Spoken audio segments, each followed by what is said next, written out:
La vie sur l'exploitation est souvent proche de la vie de famille. C'est un atout de travailler sur son lieu de travail, mais qui peut également se transformer parfois en inconvénient si on ne respecte pas quelques règles. Donc notre vigilance doit se faire au quotidien pour protéger nos proches, notre famille, nos enfants, parce que les risques sont aussi bien auprès des animaux qu'auprès du matériel, que les produits phytopharmaceutiques qu'on utilise sur les exploitations. Donc tout cela pose quelques petites astuces et conseils de bonnes pratiques pour dire d'éviter ces petits ennuis. Ces témoignages nous aideront à modifier et à améliorer les différentes conditions de travail sur nos exploitations et améliorer aussi la vie au quotidien.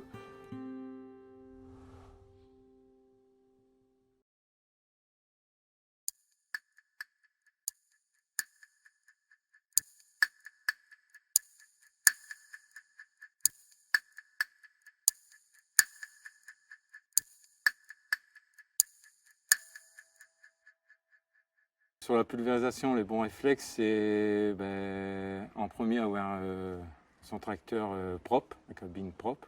Et après, au niveau de remplissage, essayer d'avoir au maximum ces EPI, c'est-à-dire les équipements de protection individuelle pour se protéger soi-même. Les protections sont similaires en fait à l'application des phytos avec le pulvé et puis avec le semoir. C'est des gants, masques. Et une particularité pour les semences, c'est les poussières, donc il faut se protéger aussi suivant le sens du vent et tout ça.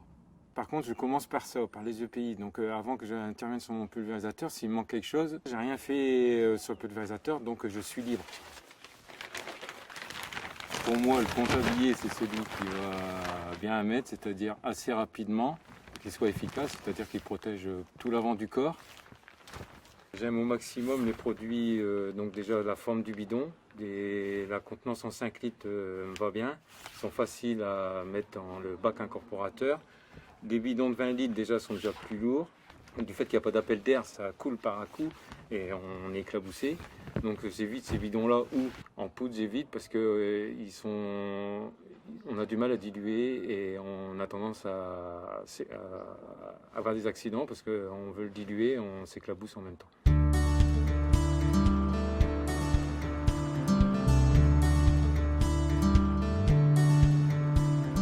La cabine doit rester totalement propre, et c'est pour ça qu'on l'a équipé de filtres à charbon. L'intérieur des filtres à charbon, c'est juste de filtrer l'air de l'extérieur. Une autre manipulation très importante, c'est lorsqu'on doit intervenir sur le pulvérisateur et qu'on doit descendre sa cabine. On ferme la porte de la cabine. Donc le premier réflexe, c'est de prendre les gants. On fait l'intervention sur le pulvérisateur. Et ensuite que l'intervention est finie, la première chose, c'est de laver ses gants. Donc rincer ses gants. Je referme, je retire mes gants. Je tire sur les doigts, pas les attraper à l'intérieur, comme ça mes mains sont toujours saines. Je range mes gants, je fais la boîte, je rince mes mains. Et comme ça, on peut remonter dans son tracteur et la cabine reste propre. Donc les bons réflexes pour nettoyer sa cabine, c'est de prendre une lingette et puis ensuite de donner juste un coup sur le volant, sur tout ce qu'on touche, principalement le levier de vitesse, l'accélérateur et les boutons du pulvérisateur. La nourriture dans la cabine, j'ai un endroit bien spécifique, donc dans une petite glacière. Donc je mets ce qui est boisson et pique-nique pour garder une bonne hygiène. Pour moi, il faut toujours tout soit à proximité pour que l'on fasse tout bien. Parce que on est toujours pris un peu par le temps et puis on veut toujours aller vite. Et s'il faut déjà faire 50 mètres pour aller chercher son tablier, on ne va pas le faire.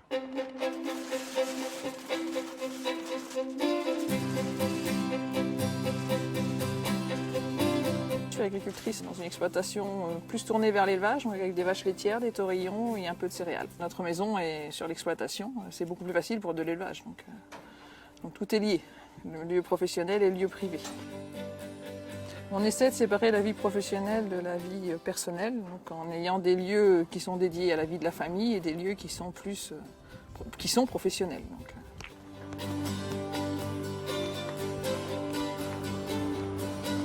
Le corps de ferme n'est pas dans la cour de ferme. Ce qui fait qu'il y a un temps de déplacement entre l'exploitation et le moment où on va travailler avec les différents produits, les différentes interventions, et le moment où on rentre à la maison. Les enfants et même les adultes sont au courant qu'on ne met pas les pieds dans la ferme sans nous.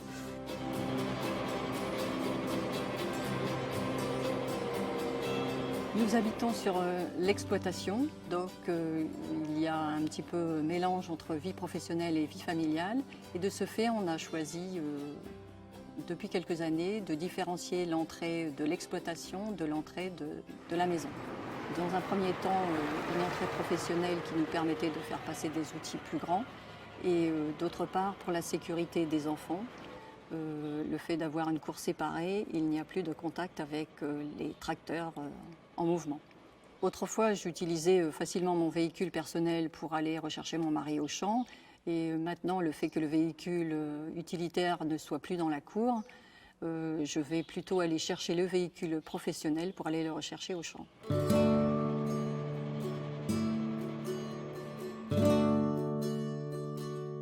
On n'a qu'un seul portable, professionnel et privé, c'est le même. Hein. Notre métier est tellement lié qu'on ne sépare pas les deux. Le portable est vecteur de poussière, de saleté. Il y a des moments où il faut, si on a les mains trop sales, ne pas répondre. Et puis on répond un peu plus tard. On fait aussi le nettoyer un petit peu entre deux, pas oublier. Et puis éviter de le mettre en contact avec nos enfants ou notre vie personnelle. Par exemple, mon mari, quand il rentre à la maison, il pose toujours son portable sur le plan de travail de la cuisine. C'est l'endroit où il le range le soir quand il rentre à la maison. Donc c'est pas toujours le meilleur endroit parce que je peux être à côté en train de préparer à manger aussi.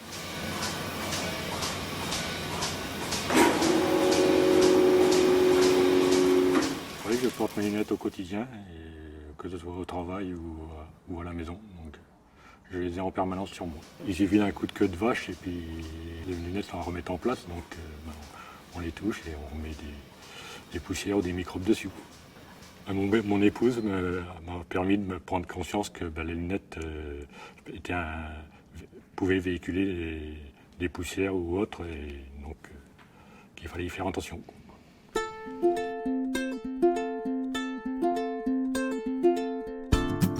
Nous avons des personnes qui viennent travailler lors des plantations et des récoltes. Donc nous avons aménagé un local pour qu'ils puissent se changer, tirer leurs chaussures, leurs bottes et également se laver les mains. Et comme ça, lorsqu'ils rentrent chez eux, ils ne salissent pas leur véhicule. C'est vrai que mon épouse m'a bien fait prendre conscience des dangers des phytos et je fais très attention de ne pas rentrer les mains souillées chez moi. Et il en est de même quand je reviens de l'élevage, de faire attention à tout ce qui est microbes. À chaque fois, avant de rentrer, en fait, on se lave les mains, on change de tenue pour qu'une fois qu'on rentre dans la maison, ce soit un lieu qui soit à part. Si on fait attention, si on prend les différentes précautions, normalement, il ne doit pas y avoir de soucis. Donc on va retirer la combinaison, les gants ils sont restés sur les lieux de travail. Donc quand on remonte, normalement, on est propre.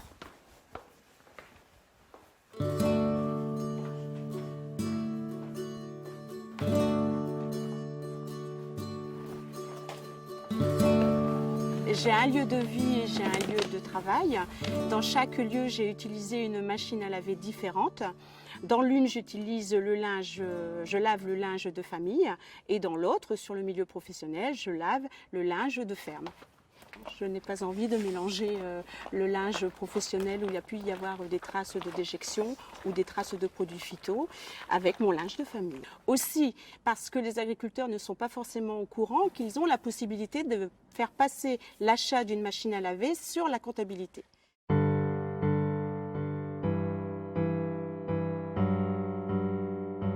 En tant que femme, aujourd'hui, on fait attention à ce que quand on rentre à la maison et quand on prend les enfants, on soit propre, qu'on soit lavé les mains, voilà, on s'est changé pour que on laisse pas des matières actives après les traitements phyto ou même de la poussière après avoir trier des pommes de terre ou autre chose, donc on essaie d'être propre avant de prendre les enfants. Je pense que mes parents, mes grands-parents avaient sûrement moins conscience de l'impact des différents produits, que ce soit les produits phytosanitaires ou même d'autres choses, qu'aujourd'hui, avec tous les messages de prévention qu'on a de différentes parts, on fait plus attention à nous et à nos enfants. On dit au grand-père, oui, tu peux prendre ta petite fille si tu t'es lavé les mains, quoi. Mais comme pour tout le reste, de toute façon. Et des fois, il rentre, il est peut-être pas toujours très, très propre. Donc il remet un torchon, une protection, ou voilà, où il retire son pull pour pouvoir prendre la petite dans ses bras. Aujourd'hui, on a de plus en plus conscience des risques qui sont pris. Déjà le matériel, puis comme dans tout métier, on a une prise de conscience des risques phytosanitaires, des risques d'emploi d'engins. Donc l'éveil de la conscience est important. Et pour essayer de modifier, on ne veut pas donner des ordres, on veut simplement aider les gens à réfléchir pour modifier leurs habitudes, leur quotidien et amener des petits gestes simples qui peuvent ils seront les premiers bénéficiaires. J'y crois fermement et c'est tout notre travail qui a été mené pour sensibiliser les gens et qu'ils aillent dans ce sens-là. À nous d'adapter et de prendre un temps pour réfléchir aux meilleures conditions et se faciliter la vie.